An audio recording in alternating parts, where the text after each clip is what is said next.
Mick Taylor was born on January 17, 1949, in Welwyn Garden City, Hertfordshire, England, into a modest family. His love for music emerged early, and by the age of 9, he was already playing the guitar.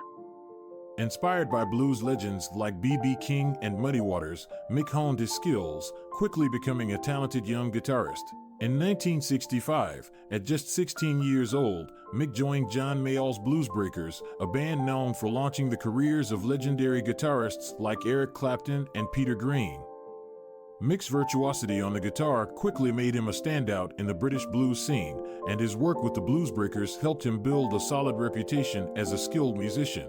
Mick's life changed forever in 1969 when he was invited to join the Rolling Stones, replacing Brian Jones. At just 20 years old, Mick found himself thrust into the global spotlight as the lead guitarist of one of the most famous rock bands in history. His tenure with the Stones, which lasted from 1969 to 1974, is often considered one of the band's most creatively fertile periods. Mick's fluid, bluesy guitar work can be heard on iconic albums like Let It Bleed, Sticky Fingers, and Exile on Main St. His solos on songs like Sway and Time Waits for No One are still celebrated as some of the best in rock history.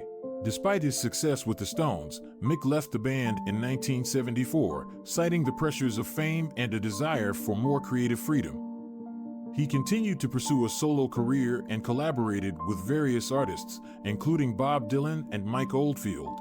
Mick Taylor's contributions to music, particularly during his time with the Rolling Stones, have left an enduring legacy.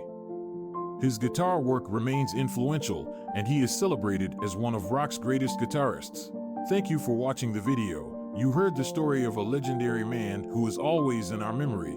Subscribe to our channel and don't miss new video.